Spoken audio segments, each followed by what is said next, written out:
how I turned this into my office. Alright, this is how I put together my office. This is where I work and do my editing, but I also wanted to have a cool YouTube background for some miscellaneous hosting, so I put together this prop feature wall. So I'll show you how I made that and did all the paint and the lighting in here, and also how I put together this custom backlit sign.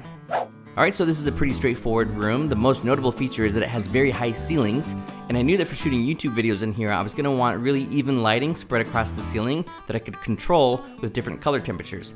So the first step was just measuring out exactly where they were going to be placed. So I did that by measuring out 4 even positions on the ground first, and then I used my laser measuring tool to shoot up to the ceiling so I could put a mark up where to hang each one. By the way, this laser measurer is so awesome. Instead of dealing with cumbersome measuring tape over really long distances, you can just turn this on and it shoots a laser across the room and tells you the exact distance. I highly recommend it. There is a link in the description for this.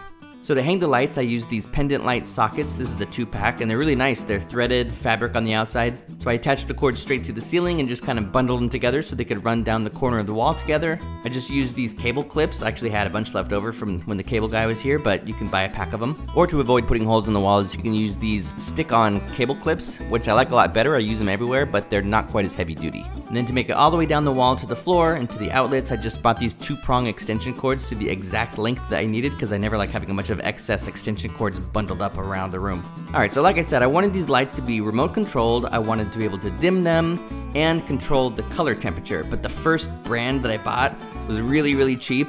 And I thought I was saving some money, but they were just too cheap. I didn't like the quality of the light and the remote didn't work good. So I decided to splurge on these much better Philips bulbs. But here's the thing. There are 2 different types of smart Philips bulbs. There's the Philips Hue, which are incredibly expensive, but I discovered that Philips also makes these Whiz bulbs. They're Wi-Fi bulbs, they have color temperature and brightness control, and they're a lot cheaper. So I totally recommend these. They suited my needs perfectly, and they're not nearly as expensive as the Philips Hue. You just have to make sure that you buy the right remote for it. Not the Hue remote, it has to be the Whiz remote. Or you can just control directly through the Whiz app, and I really do love them, they're awesome. I actually found these cages at a liquidation store nearby for like $1 a piece, so that gave these lights a real industrial feel and really completed the look.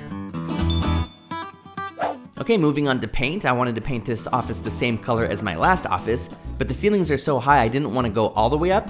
I figured this would make things look nice and even, but then there'd be this bonus space that would illuminate with the lights. So I matched the height of this wall that you see when you first walk in. I just matched that line straight across the whole room. So I masked it all off and then used my paint roller to get a nice clean edge.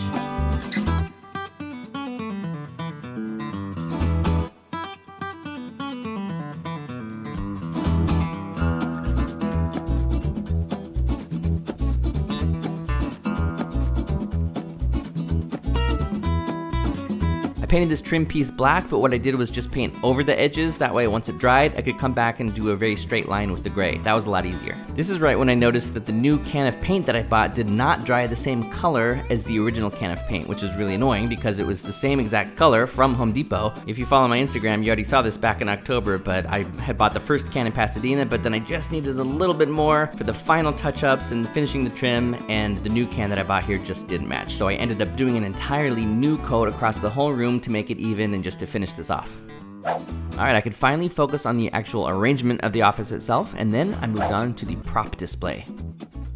I painted the back wall black with the roller. That was pretty straightforward.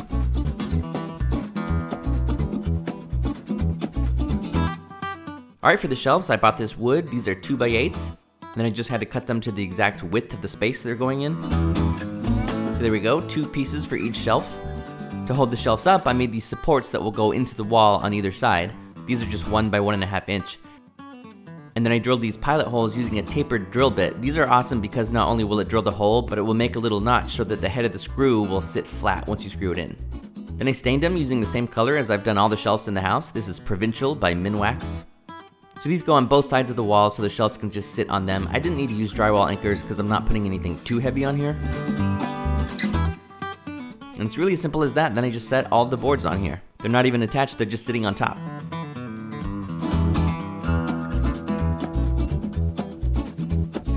Then the fun part, of course, setting out some of my DIY props. Then to light the whole thing, I used these LED string lights and I just attached them all around the inside and behind the shelves. And then whatever excess I had left over, I just bundled up here at the top. There we go, it's remote controlled. You can pick all different colors. Alright, here's another shelf. This is left over from my last office. Same thing, just a piece of wood with that stain. And it's just held up by some galvanized steel pipes that I attached to the wall.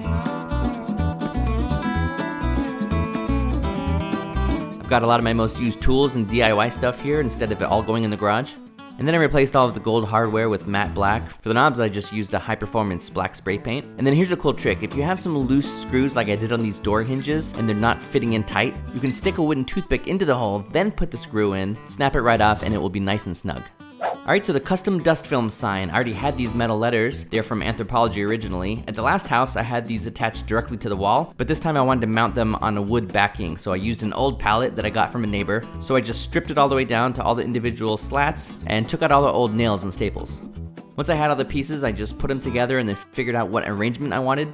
I made sure to label everything and then I cut the edges down. Then to hold them all together, I just put some more boards on the back side and attached them with screws. I used my usual stain, Provincial, and then I glued them all down. You can't see here, but there's little spacers underneath each letter just to make them pop off the board a little bit.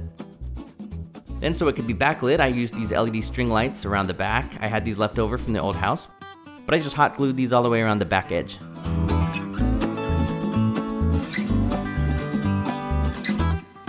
The sign is really heavy, so I used some drywall anchors to hang it up, and there we go.